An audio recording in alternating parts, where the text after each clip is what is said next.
সবাইকে আমি আবার নমস্কার জানাচ্ছি। আমি বিশেষ করে আপনাদের সকলের কাছে খুব কৃতজ্ঞ। আপনারা অলওয়েজ আমাকে এই সুযোগটা দেন দু এক কথা বলবার জন্য। কারণ যেহেতু এখানকার প্রেস মিডিয়া একপক্ষ হয়ে গেছে, আমার তাতে কোনো দুঃখ নেই বা রাগ নেই। তারা তাদের কাজ করছেন ব্যবসায়িক স্বার্থে।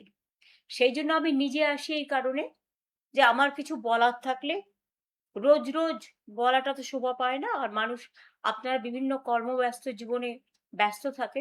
আপনাদের ব্যস্ততার টাইম নিয়ে রোজ রোজ ফেসবুক করা আমার পক্ষে মানায়ও না। তাই যেহেতু আমাকে রাস্তায় বেরোতে দেওয়া হচ্ছে না, কোনো রাজনৈতিক কর্মসূচির পারমিশন দেওয়া হচ্ছে না, আমাকে কোর্টে গিয়ে পারমিশন নিতে হচ্ছে, সাংবিধানিক অধিকার লঙ্ঘিত হচ্ছে, গণতান্ত্রিক অধিকার যা আমাদের আর্টিকেল 14, আর্টিকেল 19, আর্টিকেল 21 সংরক্ষিত আছেন সমস্ত সাধারণ নাগরিকদের জন্য, অন্য রাজনৈতিক দলগুলোকে পারমিশন দিলেও এটা হচ্ছে আমাদের চক্রান্ত করে, না থাকবে নাম, না থাকবে নিশানা। যদি রাজ্যের প্রথম প্রধান এটা বলে, তো ন্যাচারালি রাজা যা বলে তার দ্বিগুণ করে তার পারিষদ। আজকে দুঃখের ব্যাপার, আমাদের সাধারণ মানুষ সহ আমাদের কর্মীদের প্রায় হাজার হাজার কেস দেওয়া হয়েছে। যারা জানে না তাদের অপরাধ কি। জোর করে পঞ্চায়েতগুলো দখল করা হয়েছে, মিউনিসিপ্যালিটিগুলো দখল করা হয়েছে, জেলা পরিষদগুলো দখল করা হয়েছে এবং ঘরে বসে ডিলিমিটেশন করছে। সেন্সাসের কাজ শুরু হয়েছে, কিন্তু কোনো পলিটিক্যাল পার্টিকে ইনভলভ করা হয়নি, অন্তত আমাদের তো হয়নি। তাহলে বুঝুন সেন্সাসে কার নাম থাকবে আর জনগণনায় কার নাম বাদ যাবে। আবার যে আর একটা এসআইআর এর পাল্টা এসআইআর হচ্ছে না, এমনিতেই তো 32 লক্ষ লোকের নাম এখনো ওঠেনি।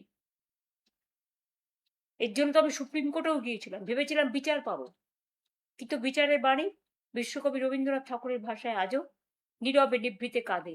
এর জন্য গণ আন্দোলন এবং সচেতনতা বৃদ্ধি হওয়া দরকার। সবাইকে একজোট হয়ে লড়ার দরকার। যারা ভাবছে আমি একেলা লড়বো, আমাকে তো পারমিশন দিচ্ছে মিটিংয়ে, তৃণমূল কংগ্রেসের মমতা ব্যানার্জিকে নাইবা দিল, তাতে আমরা গেনার হব। আমি বলি তারা সবচেয়ে বড় লুজার। আমি আইন মেনে চলি বলে পারমিশন চাইছি, কিন্তু মনে রাখবেন আইন যদি বেলাইন হয় প্রশাসনের কাছে, তাহলে মনে রাখতে হবে আমাদেরও প্রোগ্রাম করার অধিকার আছে, আন্দোলন করার অধিকার আছে। আমার খুব খারাপ লাগছে। আমি প্রথমে এই ছবিটা আপনাদের দেখাবো, যেটা আমাদের সবসময় বিরাজও করে এবং জাতির নেতা যেমন আমরা গান্ধীজিকে বলি, তেমনি আমরা বলি জয়তী নেতাজি, জয় হিন্দ তার স্লোগান। দেখুন এখানে সমস্ত অল ইন্ডিয়ার বাংলার সমস্ত নেতৃবৃন্দের ছবি দিয়ে আমরা সকাল থেকে প্রার্থনা সঙ্গীতের মতো আমরা তাদের প্রার্থনা করি। তারাই আমাদের আইকন। আমি স্তম্ভিত, আমি লজ্জিত, আমি মর্মাহত, আমি শোকাহত, আমি দুঃখিত। বিজেপির কয়েকজন যারা রাজনীতির জানে না, যারা সংস্কৃতির জানে না, যারা সম্প্রীতির জানে না, যারা দেশটাকে চেনে না, যারা বাংলাটাকে চেনে না, তারা আজ দেশনায়ক নেতাজি সুভাষচন্দ্র বোসের যে অসম্মান, যে অপমান করছে, তাদের একটু মনে করিয়ে দিই, ইন্ডিয়ান ন্যাশনাল আর্মি তৈরি করেছিলেন নেতাজি সুভাষচন্দ্র বোস, প্ল্যানিং কমিশন তৈরি করেছিলেন নেতাজি সুভাষচন্দ্র বোস, আন্দামান নিকোবরে শহীদ দ্বীপ, স্বরাজদ্বীপ, স্বাধীন দ্বীপ ঘোষণা করেছিলেন ভারতবর্ষের স্বাধীনতা আন্দোলনের সময়, স্বাধীনতার আগে নেতাজি সুভাষচন্দ্র বোস। তার জয় হিন্দ স্লোগান আজও সবার মুখে মুখে বাজে। আজকে কি হয়ে গেল যে বাংলা থেকে নেতাজি সুভাষচন্দ্র বাদ, দেশ থেকে বাদ, বিশ্বকবি রবীন্দ্রনাথ ঠাকুর বাদ? কোন অজানা অশনি সংকেত? ব্যঙ্গ করে বিজেপির নেতারা বলছেন কেউ তাকে নানা রকমভাবে সাম্প্রদায়িক আখ্যা দিচ্ছেন, কেউ বা নানা ভাষার তকমা দিচ্ছেন। আমি সেই ভাষাগুলো বলে নিজেকে লজ্জিত করতে চাই না। আমরা লজ্জিত তাদের এই ভাষা শুনে। তার মাথার উপরে নানা রকম মানে কলঙ্কের ভূষণ চাপিয়ে দেওয়া হচ্ছে। কেউ কেউ তো তাকে আবার দেশদ্রোহীও বলে দিচ্ছেন, কেউ কেউ তো তাকে আবার নিয়ে নোংরা রাজনৈতিক খেলা খেলছেন। আমরা পরিষ্কার বলছি, এ অসম্মান, এ অপমান আমাদের একার নয়, সারা দেশের, সারা বিশ্বের। এবং আমি মনে করি এখনো যাদের বিবেক আছে, আবেগ আছে, যারা ক্ষমতার চেয়ারের কাছে মাথা নত করে না, যারা দেশনেতাদের সম্মান জানায়, বিশেষ করে আমার ইয়াং জেনারেশন, ছাত্র, যুব, মা, বোন, সংস্কৃতি প্রেমী সকলকে বলবো, একটু তাকান। বাংলা কি বাংলা থেকে হারিয়ে যাবে? না যারা দেশের জন্য লড়াই করেছেন, প্রাণ দিয়েছেন, আজ পর্যন্ত কেউ জানে না? নেতাজি সুভাষচন্দ্র বোসের জন্মদিনটা আমরা জানি, মৃত্যুদিনটা জানি না? ক্ষমতায় আসার আগে বিজেপি সরকার অনেক কথা বলেছিল, ফাইল খুলবেন, উদ্ধার করবেন। সে তো কোথায় গেল সে ফাইল? কোন আলমারিতে গচ্ছিত রেখেছেন আমরা জানি না। কিন্তু আমরা বাপুজিকে, গান্ধীজিকে যেমন জাতির পিতা বলি, আমরা নেতাজিকে জাতির নেতা বলি, দেশের নেতা বলি, দেশের মহানায়ক বলি, বীর যোদ্ধা বলি, বীর স্বাধীনতা সংগ্রামী বলি। যে মানুষটা সাহস দেখিয়েছিলেন, সারা পৃথিবী ঘুরে ভারতবর্ষের জন্য তিনি দরবার করেছিলেন, আজকে তার জায়গায় তাকে অসম্মানিত হতে হবে, তাকে অপমানিত হতে হবে? আমি আমাদের আইটি টিমকে দায়িত্ব দিয়েছি, তার আহ্বান জানাবে সব ছাত্র, যুব, ডিজিটাল আইটি যারা আছেন, নেতাজি সুভাষচন্দ্র বোসের অসম্মান মেনে নেবেন না, তারা একত্রিত হয়ে প্রতিবাদ করুন। পুলিশ পারমিশন আপনাদের দেবে না, কারণ পুলিশ, আমি জানি না, আমি একদিন এই পুলিশের সাথে কাজ করেছি, তাদের প্রতি আমার অলবেশ শ্রদ্ধা আছে, কিন্তু পুলিশকে দিকেই তো আজকে ভয় দেখাচ্ছে এমএলএদের, ভয় দেখাচ্ছে এমপিদের, পরিবারকে ভয় দেখাচ্ছে, ইডিকে দিয়ে ভয় দেখাচ্ছে, সিবিআই কে দিয়ে ভয় দেখাচ্ছে, আইসি গিয়ে গাড়ি নিয়ে গিয়ে বলছে, কোথাও কোথাও আমি শুনেছি, হয় বিজেপি যা বলবে সেই দলে চলুন, তা নাহলে জেলে চলুন। এটা বলা কি পুলিশের রক্ষা কবচের মধ্যে পড়ে? না পুলিশের কোনো আইনের মধ্যে পড়ে? টোটাল বেআইনি কাজটা আজকে পুলিশকে দিয়ে করা হচ্ছে, যার জন্য রাস্তায় এত ট্রাফিক জ্যাম, মানুষ ঘন্টার পর ঘন্টা আটকে থাকে, সেদিকে ভ্রুক্ষেপ নেই। আমি গঙ্গাজল ঘাটির আশা কর্মী, যেভাবে তিনি মারা গেছেন, বিজেপির এমএলএদের ঔদ্ধত্য, বিজেপির নেতাদের অভদ্র আচরণ, অসৌজন্যমূলক কথাবার্তা যা দেখছি, আমার কথা ছেড়ে দিন, আমাকে তো কুকথা অকথা বলতে ছাড়ে না। যদিও তারা জানে যে আমি কোনোদিন 1 পয়সা মাইনে পর্যন্ত নিইনি, আমি আজ পর্যন্ত পেনশন পর্যন্ত 1 পয়সা নিইনি, আমার বইয়ের রয়্যালটি দিয়ে আমার চলে, কিন্তু সেই রয়্যালটিটাও এবছর আমি পাইনি। নিশ্চয়ই বিজেপির ভয়ে তারা মুখ বন্ধ করে বসে আছে। মানুষ বই কিনেছে বই মেলায়, সে টাকা আমাদের লোকেরাও জাগো বাংলা স্টল থেকে দিয়েছে, কিন্তু আজ পর্যন্ত আমি পাইনি, কারণ নিশ্চয়ই এতে কোনো খেলা আছে। আমাদের তো ব্যাংক অ্যাকাউন্ট থেকে শুরু করে সব ফ্রিজ করে দিয়েছে। বিজেপির কত অ্যাকাউন্ট আছে? সেন্ট্রাল কোষাগার, রাজ্যের আলাদা কোষাগার, ফন্টাল অর্গানাইজেশনের আলাদা কোষাগার, এমনকি আরএসএস রেজিস্টার্ড নয়।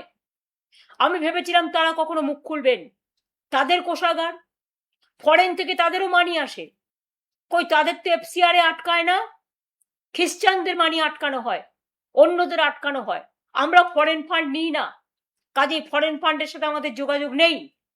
তাই আমি এ কথা বলতে পারি, অনেক পার্টিই নেয়, তারা নেয় নিশ্চয়ই, তারা কোনো আইন করেছে বা কিছু একটা করেছে। কিন্তু ও বিজেপির যারা শাখা সংগঠন তাদের তো কোনো আইন নেই। আজকে যারা ইয়াং জেনারেশনকে নিয়ে নিটের বিরুদ্ধে আন্দোলন করলো তাদের অ্যান্টি ন্যাশনাল বানানোর চেষ্টা হচ্ছে, তাদের উপর অত্যাচার হচ্ছে, তাদের পরিবারের উপর অত্যাচার হচ্ছে। আমি বলি ওরে ভ্রষ্টাচারী সরকার, চ্যারিটি বিগিনস অ্যাট হোম। এই 3 মাসে বাংলায় তোমরা লক্ষ লক্ষ কোটি টাকা আমি শুনছি লুট হয়ে গেছে। কোনোদিন শুনেছেন স্লোগান দেয় রাম রাম রামজির নামে?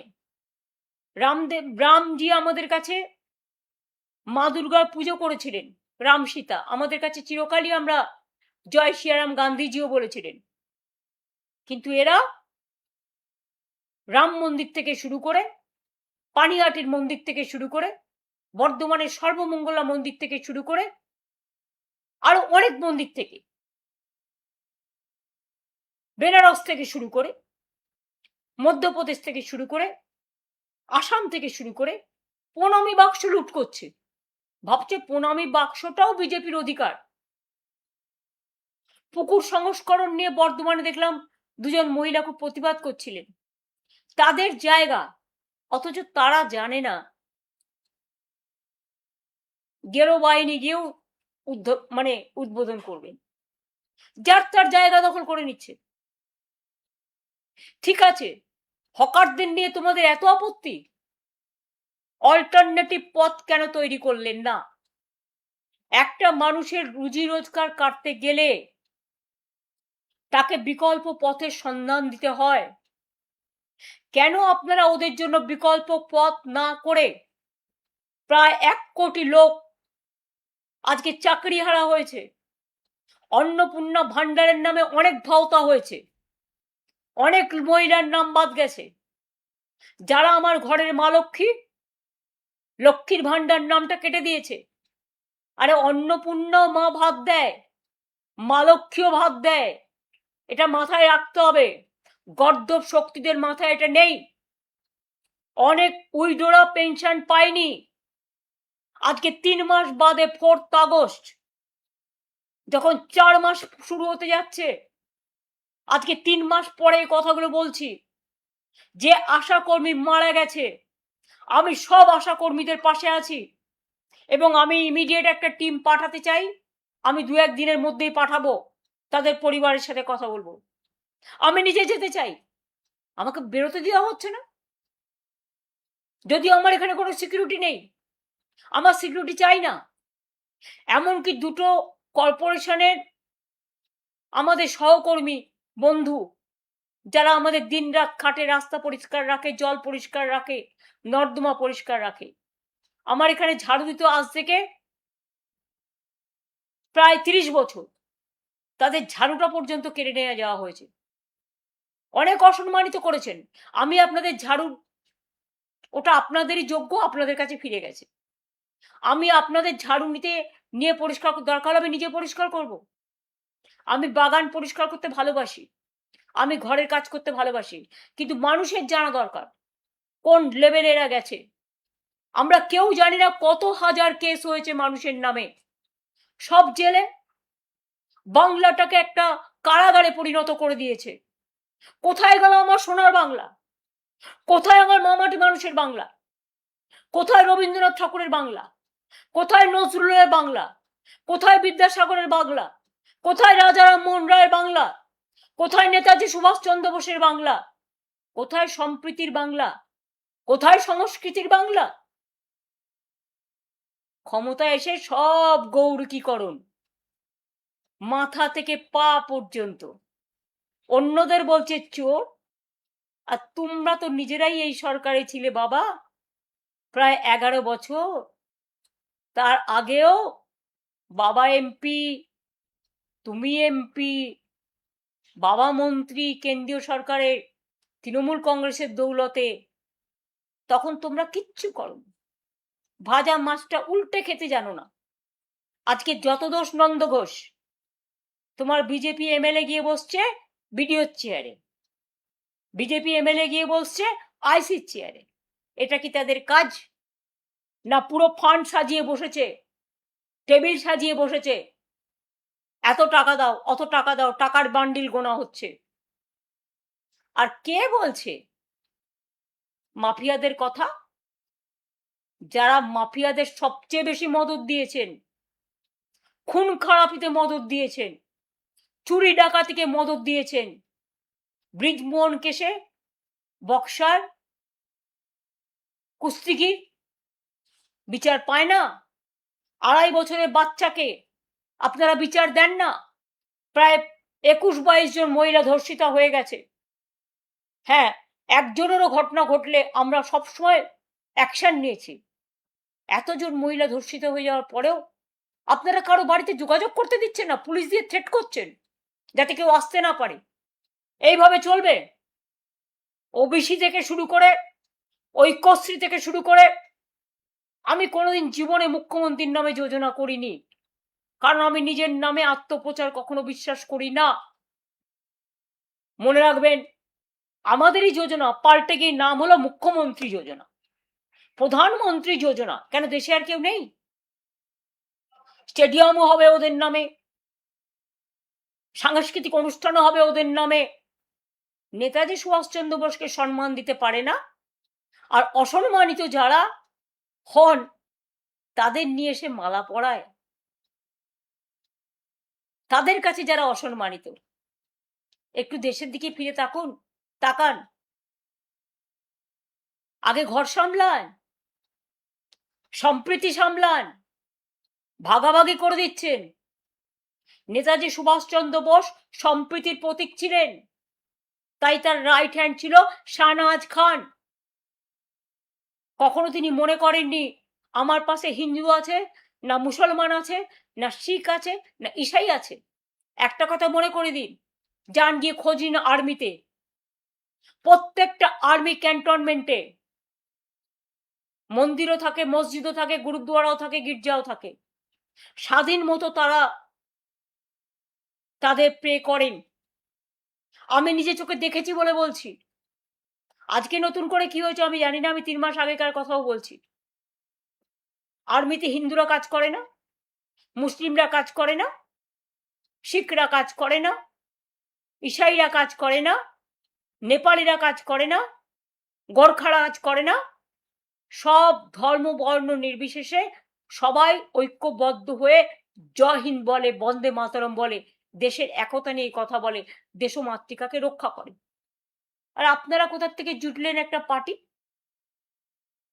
যে পার্টিটা না আছে কোনো ভূত, না আছে কোনো ভবিষ্যৎ, শুধু অত্যাচার করতেই শিখেছেন, আর মহিলাদের ঘৃণা করতে শিখেছেন, আর ছাত্র যুবদের গালিগালাজ দিতে শিখেছেন।